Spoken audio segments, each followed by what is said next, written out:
কথাগুলো মন দিয়া শুনবেন। গাধাকে যখন সৃষ্টি করা হলো তখন গাধাকে বলা হলো, তোমাকে সকাল থেকে সন্ধ্যা পর্যন্ত প্রচুর পরিশ্রম করতে হবে, সারাদিন পিঠে বোঝা বয়ে বেড়াতে হবে, খেতে পারবে শুধুই ঘাস, তোমার মাথায় কোনো বুদ্ধি থাকবে না, আর তোমার আয়ু দেওয়া হবে 50 বছর।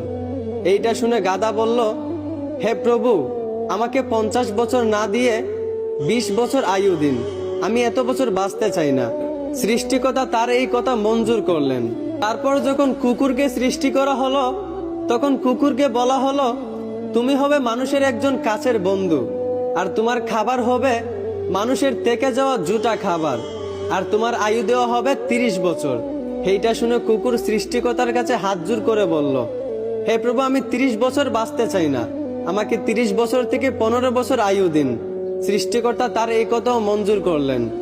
তারপর যখন বানরকে সৃষ্টি করলেন তখন বানরকে বলা হলো, তুমি শুধু এই গাছ থেকে ওই গাছে ঝুলতে থাকবে আর মানুষকে বিনোদন দেওয়ার চেষ্টা করবে, আর তোমার আয়ু দেওয়া হবে 20 বছর। এইটা শুনে বানরও হাত জোর করে সৃষ্টিকর্তার কাছে বলল, হে আল্লাহ, আমাকে 20 বছর না দিয়ে 10 বছর আয়ু দিন, আমি এত বছর বাঁচতে চাই না। সৃষ্টিকর্তা বানরের কথাও মঞ্জুর করলেন। তারপর আসলো পুরুষের পালা। পুরুষকে যখন সৃষ্টি করা হলো তখন পুরুষকে বলা হলো, তুমি হলে প্রাণীদের মধ্যে সবচেয়ে বিচক্ষণ এবং বুদ্ধিমান, এই জন্য তোমাকে প্রাণীদের শিরোমণি করা হলো, আর তোমার আয়ু দেওয়া হবে 20 বছর।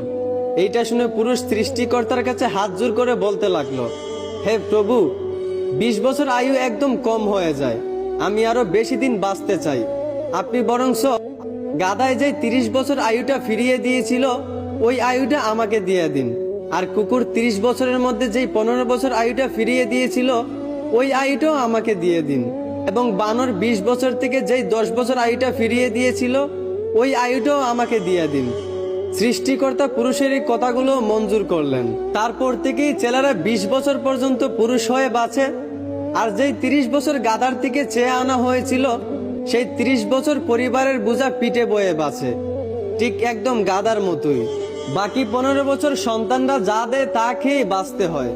যেমন একটা কুকুরকে মানুষ যা দেয় তা খেয়েই বাঁচে, ঠিক তেমনি একটা পুরুষও বাকি 15 বছর এইভাবেই কাটাতে হয়, ঠিক একটা কুকুরের মতোই। আর বাকি 10 বছর পুরুষদেরকে বানরের মতোই বাঁচতে হয়। বানর যেমন এক ডাল থেকে আরেক ডালে ঝুলাঝুলি করে এবং মানুষকে বিনোদন দেয়, ঠিক তেমনি পুরুষদেরকেও বাকি 10 বছর বাঁচতে হয়, একবার ওই সন্তানের কাঁধে ঝুলে একবার ওই সন্তানের কাঁধে ঝুলে, এবং নাতিদেরকে বিনোদন দিয়ে এইভাবেই বাকি 10 বছর বাঁচতে হয়। এইটাই পুরুষের জীবন, এইটাই বাস্তবতা।